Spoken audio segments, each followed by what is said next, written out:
This week on Hermitcraft. So to recap, we have False, we have Mumbo, we have Scar, we have Stress, we have Joe, and we have Doc. Welcome to the Hermitcraft Recap. My name is PixelRiffs, our writer is LoyXP, and the mayoral shenanigans of these few weeks sure are fun.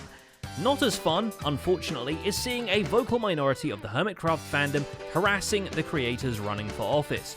Sure, everyone has strong feelings about their favourite candidate, but this whole thing is being done for our entertainment, and no matter what the outcome is, there are real people on the other side of the screen.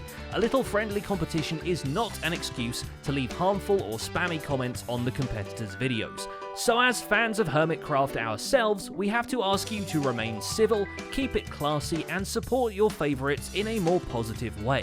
And we want to thank our audience who have been pretty pleasant about this situation. You guys are the best. In some good news, we have a veteran hermit returning this week, and while his episode 1 of the new season is right outside of our cutoff day, we still encourage you to check it out. WELSKNIGHT is coming back not just to the server, but to Minecraft, period. And his starter house video apparently took 19 hours to complete. Click the link in the iCard and see what an episode that big looks like, but spoiler alert, it looks pretty awesome. And with that out of the way, let's take a look at all the events and mishaps that occurred on the Hermitcraft server this week. I have yet to see one person do any kind of campaigning, like actual campaigning. You know, going out, meeting the people, shaking hands, kissing babies. You know how they do. Starting with Zedaf, who leaves his cave of contraptions, does not see his shadow, and builds a bigger version of himself to cast one. The pixel art of his likeness in the commercial district serves as a dispenser of industrialized IOUs. The coupons in stock offer not a back massage, but a variety of silly services, like getting one of his glorious contraptions for yourself, or even an outfit lovingly designed by the author of Worm Man's Catsuit and Regular Eyes Zedaf. I've decided to move the button up to the eye and just have it come out the back here. I've got a weird growth on my back, apparently. But yeah, they simply poke me in the eye once they've paid. Boom, my heart spits out. Oh, they got building rights. They get to build something in the Cave of Contraptions. How lovely! Stress Monster's mayoral campaign gets a makeover from Good Deeds Iskalman, who designs her Get Gorgeous campaign posters and suggests she dresses in a more, official way. I don't know if there's ever anyone in history who's led people wearing shorts. Hey! Well, everyone, check me out. I now have Mumbo's suit on. Oh my god, it looks so weird. I'm used to wearing, like, pretty colours and... After contemplating what exactly her political platform might be, she decides it's a cloud. Or maybe she's just going to run for mayor as a Lakitu.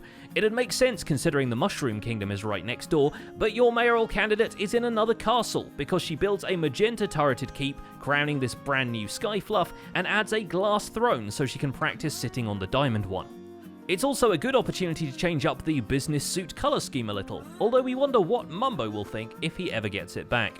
Iskal makes moves to dedicate another map to Stress Monster, commissioning a full-page ad campaign with the Hermiton Herald before returning to his industrial area to start working on a sugarcane farm. With the foundations laid, his own ambitions take over, and he embarks on a Mammoth Mining session for 1,000 diamonds, and ends up with quite a few more than he predicted. He should know to expect the unexpected though. Next time he flies past the Megatree, the boomers have evicted the diorite-dropping woodpecker, but more foul play has taken place. Long live the chariot. The chariot? Wait a minute. Just a second. Mumbo Jumbo. What have you done? he's even textured the poop. In dealing with this type of bird, Tango Tech has some invaluable experience. His chicken cooker from last week is upgraded to a chicken fryer when Tango puts a frying pan with an oversized egg on it right at the spot where the birds are landing. The killing mechanism is actually fox-powered to add both looting and fire aspect to every kill. I guess Tango is more of a Pokemon Sword kind of guy. His antics continue through the Toontown. The newest building has a whole face of terror and a custom vintage beef brand piano shooting out of its side. Just as expected, this one will be landing on a Wile E. Coyote character as soon as Cleo can assemble it at the instrument's destination. Bonus points if she also adds Vanessa Carlton driving it.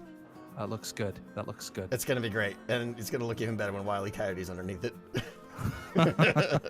We wouldn't be surprised if vintage Beef can help with that. The music shop goes into overdrive as Beef starts making map art versions of famous album covers, starting with a Pink Floyd classic. Perhaps the Rolling Stones are next, considering how many red sheep he has to paint black. Despite the high price, he sold 2 of them by the next episode. Corrales has commissioned him for a grand piano, and Etho comes knocking, offering to provide note block installation services. It's worth building a whole new storefront for that project, and Beef builds a music box next door so that a balletic Etho armor stand can take orders accompanied by a note block version of Fur-Elise.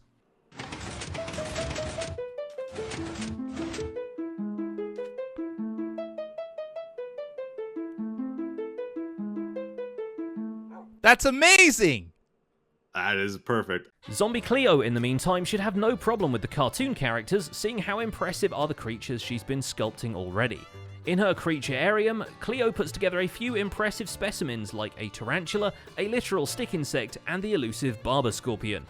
So that's 50 cave spider heads gone. Wonder what she'll do with the other 800. Now I've got these. I did say that this spider was going to be attacking someone. And so they indeed are. They're attacking these, they're trying to attack these 2 small little children. Corrales stops by to thank her for the graffiti hooligans she gave him and is quite taken by the creatures. Thankfully, not literally. The Beef brand piano he orders will look at home in his skyscraper office because diamond blocks in the floor and ceiling weren't luxurious enough. Okay, just look at this. I'm gonna be standing here in the future, when the whole thing is built up. Oh my goodness. This is gonna be quite awesome. Impulse's surroundings are looking increasingly fancy as he time-lapses some improvements to his base's interior. It's a level of pretty that's balanced out by the Ugly Torch, which is the actual name of the storefront he and Tango set up to solve their lack of redstone. Customers can swap redstone blocks for the various products the pair of them sell for diamonds elsewhere in the shopping district. And it must be a good deal because look at this, it's already sold out. Impulse gets to name his price when an unusual commission comes in from XB Crafted, who's been setting up storage and water elevators in his base and decides to take things one step further. He's turning the lower portion of his base into a fish tank for Guardians, which, now that we think about it, is actually par for the course for XB. All right, I can do that. I'm good at thinking. Okay, cool. And then I'm just gonna eject them off into the water. That could be fun. I'm good with that. With the Guardians installed, XB meets up with B-Dubs to go over the progress on the Redstone Shop, and with the interior freshly installed, he cashes in a beacon with a zoomer in exchange for some witch-farmed redstone to restock the red zone shelves. B-Dubs' interior includes some moving components triggered by the customer entering the shop, and a staff-only area where he and XB can split the profits. With the business investments taken care of, he moves on to more public concerns, like why Good Times with Scar's mayoral campaign is all black text on dark oak signs. Well, it's all the wood that I had in my ender chest. Okay. All right, I do really want to win. You're gonna win. Oh, thank you. You will. Yeah. I'll help you. We can do this. That's not the only thing in need of an overhaul. B-Dubs redraws the skyline at his Plains base, literally outlining his plans for a huge terraforming project. B-Dubs' campaign boot camp doesn't go to waste. Right after, Scar takes to the sky and puts together a campaign headquarters that doubles as an elytra hazard. His hot air balloon floats right outside the commercial district, parading around Scar's head with the call to vote displayed right underneath. And you know he'll make a great ruler because he takes care of his people. The burger guys at the jungle village are put in their trading holes they'll provide the materials from and never be eaten by either zombies or the area's oversized wildlife. The reporters might not be his people though. Azuma found that out the hard way. Stand on the shoulders of our 4 hermits, and I don't think we are serving them well in this area with pure chaos, not having a proper line of production around here. X braves both the Phantoms and the Joe Hills difference this time and does deliver interviews with Scar and Joe to the editor's desk. And when I look at this shopping district, I don't see a need for a mayor. But I do see a bunch of random stray dogs everywhere. And some signs that say Joe Hills for dog catcher. Yeah. Wait a minute. I've got to admit something, okay? When I saw the sign, I just sort of saw vote Joe Hills. My brain didn't internalize the dog catcher part. Other than that, it's all about giving last week's project a nice bow on top. The bamboo farm in the bushes is given a super smelter to feed, and the glorious tower with no sheep in it now has sheep in it. We'll see if the redstone heavy wool farming apparatus will secure X and Corrales' concrete shop as the main provider of multicolored materials. On top of that, X is inspired by PearlescentMoon's designs to build a sandstone castle in a nearby desert for seemingly no other reason than it looks nice. Joe Hills is playing the game of Diamond Thrones with a slightly different rulebook to everyone else, but that doesn't stop him from adding to the server's collection of posters and getting an endorsement for Dogcatcher from a buff-looking island. Luckily for him, Tango and Impulse's ugly torch shop is selling goods for something other than diamonds, and he grabs up some sea pickles to help him light up the Strait of Gibraltar. 6 redstone blocks for 64 sea cucumbers? Ooh. Okay, I am pretty excited about this store. A much more trigonometrical approach to spawn proofing is utilized by False Symmetry. She goes out of her way to surround her base in a flat area broken down into a hexagon grid, no doubt in preparation for the greatest game of Settlers of Catan. One of these segments drifts off to the Commercial District and becomes False's campaign headquarters. With a miniature version of her base on it and delightful custom trees, this will no doubt serve as a great reminder as to which one of the candidates has a giant laser cannon pointed at the sun. I am planning on putting a beacon in the center, like a small little one just below, just to give it that sort of extra... Wrendog is keeping a close eye on the race for mayor, but he already has an emperor to worry about. Another mysterious package from an unknown benefactor tells him to build a TIE fighter, and he responds by starting on a circular spaceport dock to park it in. The craft itself will need a lot of grey concrete though, so he starts working on a squid farm disguised by a futuristic fuel pump. He also shifts the nomadic pile of diorite left at the Big Logs HQ by Stress Monster last week, dropping it off amid the organised chaos of Etho's monstrosity. We got this llama going back and forth, no idea what it does, but that is Etho for you. Javon, in the meantime, embraces the way of the unfortunate Wrendog and blows up his own base. It is for its own betterment, because inspiration has struck, and Javon has figured out a more solid vision for what he ultimately wants to do with his place. But it's still a grand spectacle of a Minecrafter destroying his own property. And so, to give you some perspective on how big this is actually going to be, these pillars that you see right here, these are the villager farms. Luckily, newly constructed melon, pumpkin, and sugarcane farms are well hidden in the undergrounds below, and the redecorated support pillars of the crop farms are underwater enough not to be bothered by the commotion. There's a similar flurry of activity at Mumbos Base, where he raises a central octagon tower supported by 4 elegantly overgrown archways and the framework of a structure zigzagging towards a central spire. In the process, he may have blown up half of an important message, but that's okay, because Grian is here to explain. Yeah, I mean, I saw the poster, but that's just advertising the mayoral campaign. What do we That's plan the plan. on doing? The poster is the plan. Mumbo for mayor, right? Mumbo for mayor?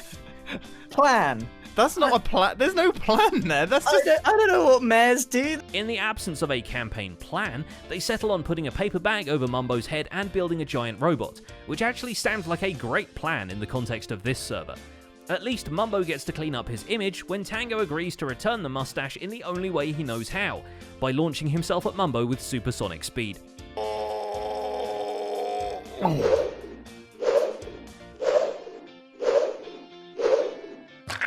While Mumbo is being reconstructed, Grian starts off the Grumbot contraption with his overall look and outer shell. Their robot son is quite charming and advanced, even if it doesn't have the redstone guts installed just yet. Unlike the Grumbot, Grian's mansion basement grows quite intelligent, with the item sorting system and quite a looker too, thanks again to PearlescentMoon inspiration hours. It's not just inhabitable either, it is inhabited thanks to the work done during their Africa SOS charity stream with Wrendog. Grian stockpiles some trader villagers to later provide for his emerald needs. But most important, of course, is him finally making it to the red colour of the button, meaning that with the Infinity handbelt complete, he can finally snap all the doors on the server. Magic just as colourful rears its head over at Cub's place, where the crystals he bought from Scar and earlier buried in his backyard have tore up the back, the yard, and the wall intended to contain them. Quite curious to see where this is going and how SCP it gets along the way. Cub's own storage system is quite complex too. Through redstone logic and weighing your shulker box against a feather, it can arrange your earthly possessions in a plethora of multi-item purpose chests. So this is going to be the water stream that goes to the empty shulker box chest, partially filled, and the filled box is going down this line. And so this should have separated into totally filled, yes, and partially filled, yes. The exact explanation is long and very smart, so we leave it to you, dear viewer, to discover. Until then, assume it's sorcery. And finally there's Hypno, who we also see do some magic, even if it is very murderous. In a remote swamp location, he's established a witch farm of a different design from the others present on the server. The magic wands from it will no doubt come in handy to feed his homely super smelter, along with, more obvious purposes like glowstone, redstone, and gunpowder. But overall, I would say I'm pretty happy with the way this is going. Yeah, it's a little unfortunate, but it is what it is. Guys, we're going to go ahead and wrap the episode up here for today. And that's about it for this week's recap. Our writer is LoyXP, and my name is Pixelriffs. In this week's End Screen Theatre, a much different view of the end. Also our writer, Racing Giant Frogs. Don't forget to leave a like while you're still here, and subscribe so you won't miss future recaps. Thanks for watching, and we'll see you next week.